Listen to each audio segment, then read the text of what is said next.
Olá pessoal, meu nome é Gilberto e eu vou guiar vocês aqui nesse vídeo curto na introdução do Minitab 17. O objetivo desse vídeo é passar um pouco das principais diferenças e mostrar para vocês aí em primeira mão a nova versão do Minitab, anterior à versão 16, agora a versão 17, que vai ser lançada em meados de 2014. Então é em primeira mão que alguns de vocês vão ter acesso aí à interface. A ideia é a gente apontar as principais diferenças e mostrar as novidades, avaliando realmente as melhorias que foram implementadas no software. Né? A gente recebeu um relatório com os principais apontamentos. Depois, se vocês tiverem acesso, eu vou deixar um link no vídeo para vocês terem acesso a essas principais informações. Basicamente, o vídeo se baseia nas informações enviadas pelo próprio pessoal do Minitab. Eu vou me guiar inclusive por esse referencial, algumas vezes eu vou abrir esse arquivo para vocês terem acesso a essas informações. Né? Para quem não sabe, o Minitab é um software de análise estatística, um software que dá suporte aí a diversos consultores, estatísticos, matemáticos, cientistas. Tem o Estatística, tem outros tantos softwares, mas o Minitab é um dos mais conhecidos e um dos mais completos. Né? O principal diferencial a gente pode apontar que a interface gráfica é um software friendly, né, amigável.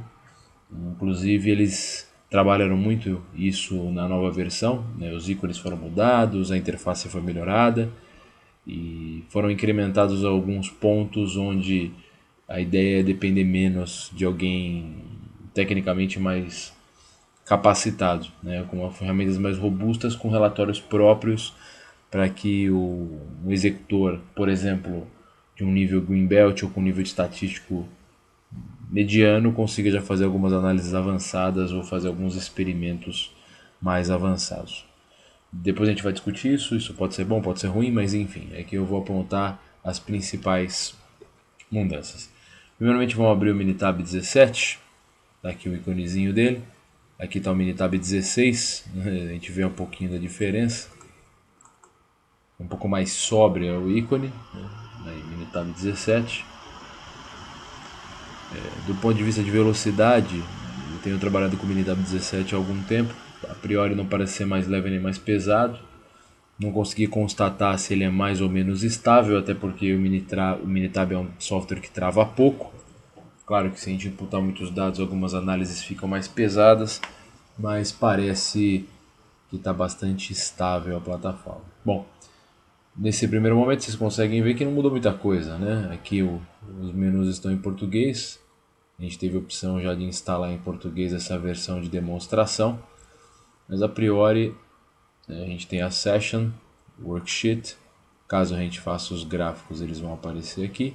Os menuzinhos, os ícones dos menus, alguns foram alterados, mas a priori a primeira grande apresentação é bastante similar. Temos também o resumo e também temos o relatório Report Pad, onde você pode ir inputando os dados, tanto copiando, como colando, como buscando outras imagens para montar um relatório dentro desse arquivo de projeto de Minitab, não um arquivo de dados somente. Perfeito? Bom, vamos pegar como base o relatório da própria Minitab, onde primeiramente ele vai citar o menu Assistant. É exatamente o menu Assistant que os consultores aí ficam de cabelo em pé, com medo de perder emprego, dada a qualidade das informações e o nível de relatórios que estão sendo gerados. Na verdade, a gente brinca que o software é só uma ferramenta e quem imputa os dados da ferramenta e quem faz as análises é responsável independente do software. Então, quanto mais black box, quanto mais fechado o software fica, mais você tem responsabilidade de saber como os algoritmos trabalham e qual é a matemática que ocorre por trás. Os Greenbelts às vezes têm uma sensação, o pessoal que trabalha com o Minitab tem a sensação de que está correto, e aí você vê que muitas vezes as próprias análises prévias não estão sendo satisfeitas ou corretas. Vamos pegar como base aí um teste de hipótese sem feita análise de normalidade e análise de variância. Isso ocorre bastante e o software faz com que a gente se engane nesse sentido. Mas vamos ao foco, que é o Assistant. Foram incluídos alguns pontos dentro do assistente e foram feitas algumas mudanças dentro do assistente. Eu vou abrir o arquivo. Aqui no menu assistência, a gente já vê comparativamente ao Minitab 16 mais ferramentas, né? Nós temos aí um Assistant de Element Experimentos, que antes estava somente no Stat DOE. Agora nós temos aqui um assistente de Element Experimentos, um assistente de regressão, que pode ser uma regressão linear ou múltipla, análise de capacidade antes e depois e cartas de controle. Basicamente todo esse menu aqui foi inserido dentro do assistente. Vamos por partes. Vamos começar aqui pelo menu regressão.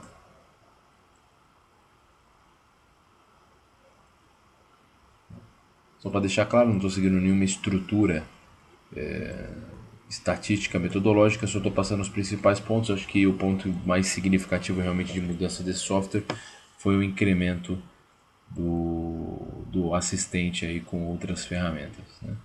Aí aqui simples, né? Seguindo a bela estrutura do Minitab, a gente consegue ver que realmente é uma interface amigável. Você pode fazer uma regressão simples ou você pode fazer uma regressão múltipla. A regressão múltipla, cara, pode ter um objetivo de simplesmente você analisar o coeficiente de explicação, estabelecer uma reta ou uma curva de regressão. E o interessante desse menu aqui, né, para quem for navegar, é que ele tem uma pesada que antes não tinha análise residual, inclusive com o comportamento dos resíduos sendo descritos como pontos de atenção. Né? Aquela velha historinha do resíduo normal, do resíduo estável, de você analisar a tendência do resíduo, se o resíduo tem tendência, se o resíduo é quadrático, se o resíduo é cônico, enfim. Quando você faz os reports dentro do assistente de regressão, ele faz todas essas análises. E também aqui o Response Optimization dentro da equação de regressão. Okay? Isso aqui não tinha antes, agora tem. Muito legal. Para quem quer fazer no jeito tradicional, vai lá no Stat, regressão, e aí segue a escolha necessária. Ok? Aqui a gente já vê aqueles menus que poucas pessoas conhecem, regressão logística aí, não necessariamente você está trabalhando com dados contínuos, muitas vezes você quer fazer uma regressão, um logit vai cair bem na regressão logística. Tá? Bom, eu não vou passar aqui dentro do assistente, eu não vou passar as informações, mas só para mostrar para vocês que tem essa diferenciação. Ok? Outro ponto é o delimento de experimentos, onde aqui você já tem a divisão com relação ao número de fatores, né? Otimização de 2 a 5 fatores, ou seja, você já tem menos fatores. Possivelmente você já pode ter vindo de uma análise prévia, ou você já pode ter feito um delineamento de experimentos com fatorial fracionado, já vai recair aqui sobre um fatorial. E aqui você já tem mais fatores, possivelmente ele vai direcionar você para um fatorial fracionado, ok? Então, esse menuzinho, né, se a gente clicar planejamento, ele já vai dar todas as informações. Você vê que o detalhe do texto é riquíssimo, né? Quais são os pontos que ele vai avaliar e para cada uma dessas informações que ele está imputando ele vai gerar um relatório.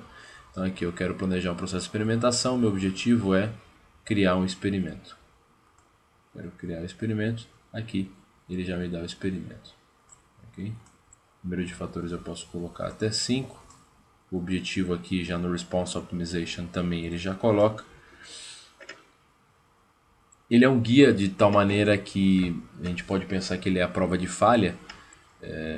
Alguns consultores aí que trabalham com muito tempo a ferramenta vão tender a fazer análise no método convencional, aqui no Stat, delineamento de experimentos fatorial, criar experimento fatorial, até porque você pode criar o experimento da melhor forma, até de uma maneira um pouco mais flexível. Só lembrando, né, antes de mexer no delineamento de experimentos, cabe ler o livro do Montgomery, o Design of Analysis ou Design of Experiments. É aquele capa verde, tem um cacho de uvas na capa. Então, para quem ainda não conhece muito sobre delineamento de experimentos, É uma boa leitura de cabeceira aí. Uma leitura pesada, obviamente, mas é uma leitura necessária para quem quer trabalhar com fatorial, principalmente fatorial blocado, fatorial fracionado, quem quer fazer redução do número de iterações e por aí vai. Legal? Bom, continuando, nós temos aqui análise de capacidade antes e depois. É quase que eu ia recaindo sobre o erro de falar análise de capabilidade, mas aqui vamos ver. O Minitab traduziu corretamente análise de capacidade antes e depois e não análise de capabilidade. Aqui o objetivo é você analisar o CP e CPK, ou PP e PPK, antes e depois. Né? Índices de capacidade e os índices de performance. E o legal é que o Minitab já nos traz três opções, tanto para uma distribuição contínua normal, como uma distribuição discreta binomial e também para distribuição variação ao longo do tempo também, ou taxa ao longo do tempo, que é a comparação de Poisson. Né? Claro que para você saber em qual delas você vai se encaixar, teoricamente você já conhece seus dados, já fez uma análise de normalidade ou uma análise estatística. Mais para frente a gente vai comentar que o Minitab inseriu aqui um teste de aderência a Poisson dentro do seu menu Stat. Depois eu vou mostrar. Okay? Muito legal, eu acho que ficou bastante interessante aqui o Assistant. Tá muito fácil de mexer, só com aquela ressalva novamente, né? Você vira caixinha preta, você pode estar fazendo as análises e no final você está fazendo errado. Né? Se vocês acharem que for necessário, com o tempo eu posso fazer alguns vídeos específicos com exemplos e exercícios de cada uma das ferramentas. Novamente não é o objetivo desse vídeo hoje, é só passar a visão geral do Minitab, ok? Vamos lá, aí aqui descendo, ele incluiu algumas coisas, quais foram as melhorias que foram feitas, e aqui o nível de detalhe que ele coloca é desde inserção de gráfico adicional, mudança de escala, mudança de um gráfico, método de análise. Então, por exemplo, aqui no teste de hipótese, Two Sample Standard Deviations Test now uses Bonnet Method. O método de Bonnet substitui o F-test, na análise Two Sample para análise de variância. Né? Lembrando que no Minitab versão 16 tem o F-test, né, e o teste de Levine, e o teste de Levine foi substituído pelo teste de Bonnet. Eu falei teste F, na verdade o teste de Levine que foi substituído pelo teste de Bonnet. Mas enfim, vamos lá. Dentro do menu Basic Statistics também houve mudanças, acho que é o menu mais utilizado por todos. Aqui em português, estatística básica, vamos no menu inicial. Aqui Descriptive Statistics, sumário gráfico, aqui segue normal. Aqui os testes para a média, aqui os testes para a proporção, testes para Poisson, testes para variância, correlação e covariância, aqui o índice de correlação de Pearson, teste de normalidade, que continua com as opções Anderson, Darling, Ryan Joyner e Kogorov-Smirnov. E aí, só lembrando, né, a diferença do teste de normalidade é que alguns se baseiam pelo modelo de correlação e outros não. A gente sempre trabalha o modelo de Anderson-Darling por ser um dos mais robustos. A diferença entre eles é com o método de aproximação da distribuição normal. Okay? Vamos voltar lá. Muito obrigado, Minitab. Statistics. Aqui. Teste de normalidade. Teste da Outlier, que não tinha, e teste de qualidade de ajuste para Poisson. Esses são os dois testes que foram inseridos. Esse teste de Outlier, eu dei uma olhada no menu. Basicamente, ele faz uma análise um pouquinho diferente do que a gente faria por uma carta de controle. Eu não conhecia esse teste de Grubbs ou Dixon. Fui pesquisar um pouquinho e parece que é um teste robusto, que não foge muito daquela ideia de variação acima de 3 desvios padrões. Né? A gente pode criar aqui um conjunto de dados. Vou pegar um conjunto de dados aqui do meu queridíssimo Minitab 16. Isso aqui é uma distribuição normal que eu gerei. Vamos passar para cá. Ok. Eu vou jogar um outlier aqui, obviamente. E vamos ver o teste de outlier para ver como ele funciona. Aqui algumas opções, nível de significância. Aqui os diversos tipos de teste. Não entrei ainda no mérito, preciso entender esses testes aqui com mais profundidade. O que você deseja determinar? O menor valor dos dados é um outlier, o maior valor dos dados é um outlier, o menor ou maior valor, né? Tanto acima como abaixo. Aqui o gráfico de outlier. Ok, ok.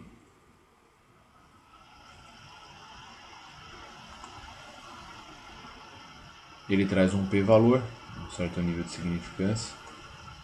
O p-valor, obviamente, abaixo de 0,05.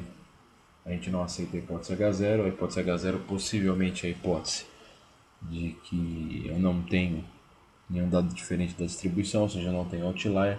E a hipótese H1 é de que eu tenho pelo menos um outlier, que é o caso número 15 que eu gerei. 15 é o valor, mínimo 0,74, e esse G deve ser um índice de Grubbs, que eu realmente não sei como é que se calcula. Então, amigos consultores, amigos colegas estatísticos aí que puderem ajudar, depois eu vou pesquisar um pouco mais sobre esse teste de Grubbs. Eu já dei uma zapiada na internet, mas não é nada muito complexo estatisticamente, até porque detectar outlier não pode ser algo muito complicado. Tranquilo? Vamos ver se ele gera aqui nosso... Opa! A hipótese nula, olha que legal, ele traz. Todos os valores de dados são provenientes da mesma posição normal, plá, plá, plá, plá, plá, plá. Que o G deve ser uma relação de algum desses números. Não sei se ele calcula aí o coeficiente de variação, alguma coisa do gênero. E ele deu aqui que é zero, ou seja, esse hipótese é valor. Inclusive esse ponto é um ponto importante. Todos os testes estatísticos que eu fiz, pelo menos no Minitab 17, ele está trazendo essa informação de uma maneira mais clara. Tinha alguns testes do Minitab 16 que não vinha descrito. Então é mais um Pocayoke aí, o mata-burro, com relação à didática da hipótese nula e a hipótese alternativa. Ok? Continuando descendo. Vamos lá aqui o que ele fez. Basic Statistics. Aquilo que eu tinha comentado, o teste de Bonnet foi mudado pelo teste F. Se a gente for fazer o teste aqui no Minitab 16, eu estava fazendo isso antes. Toda vez que você faz um teste de duas variâncias, ele trazia o F-test, que era para uma distribuição normal, e o teste de Levine para uma distribuição contínua. Esse F-test foi substituído pelo teste de Bonnet. Por quê? Porque o F-test ele é mais robusto para amostras maiores. E o teste de Bonnet é aderente a amostras menores. E você podia pedir para o Minitab fazer Bonnet ou F, enfim. E agora ele mudou para default o Bonnet, que é para amostras menores, ok? Teste de F novamente para amostras maiores. Você tem que fazer um teste do tamanho de amostra para avaliar qual teste deveria fazer. Deve ter alguma jurisprudência estatística que sugere que o Bonnet seja um novo default, ok? Continuando descendo.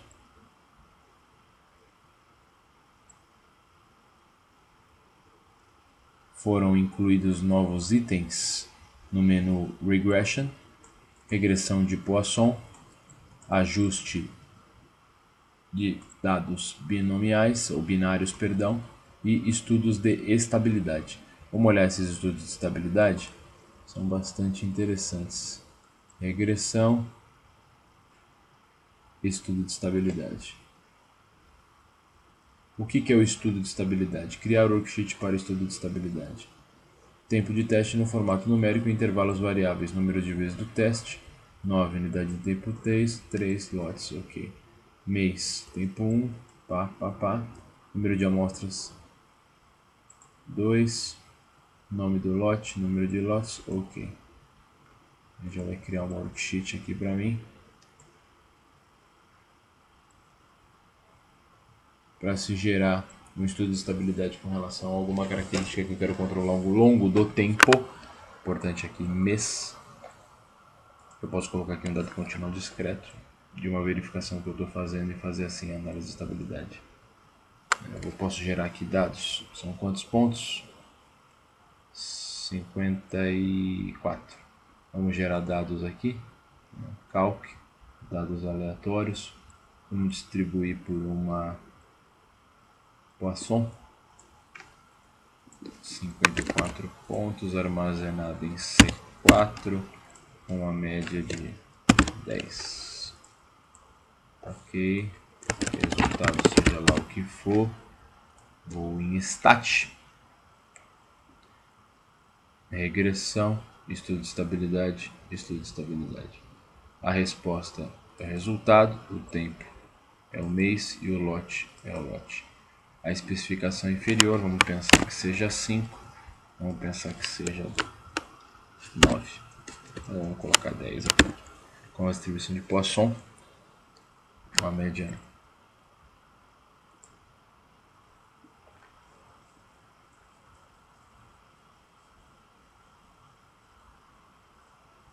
aqui ele traz o estudo de estabilidade ao longo do tempo. O que ele traz de diferente nesse estudo é que ele já faz dentro de um modelo gráfico do tempo.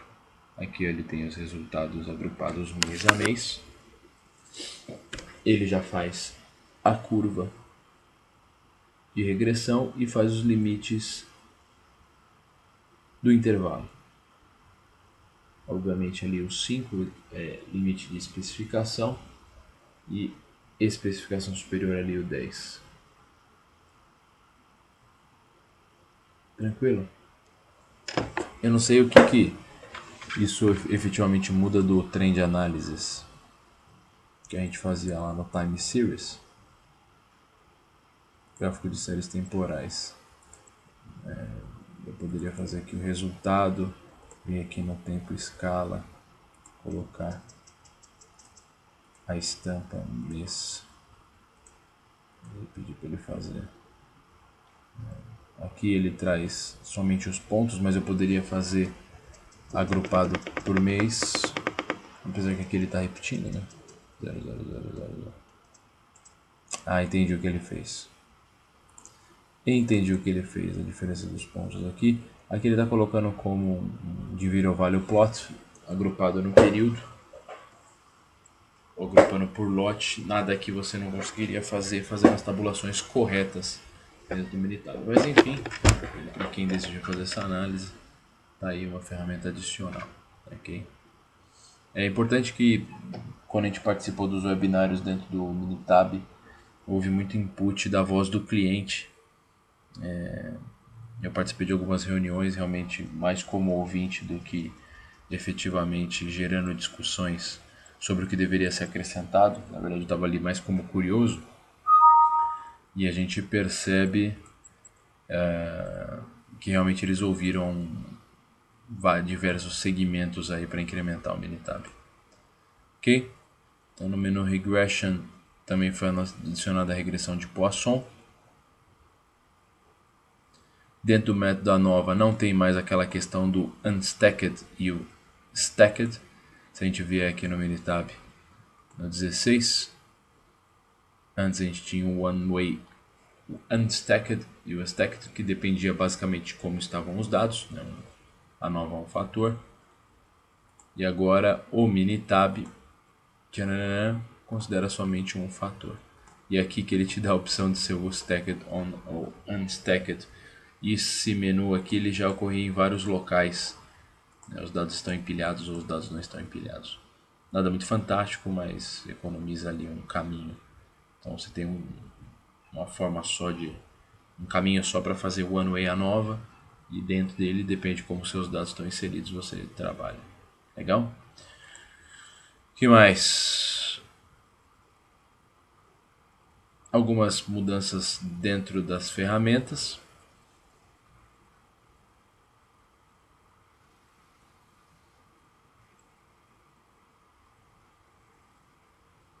Foram adicionados outros gráficos, como Bubble Plot, é o gráfico de bolhas, para quem trabalha no PowerPoint e no Excel sabe muito bem o que é. O help continua excelente. E foram adicionados os idiomas, né?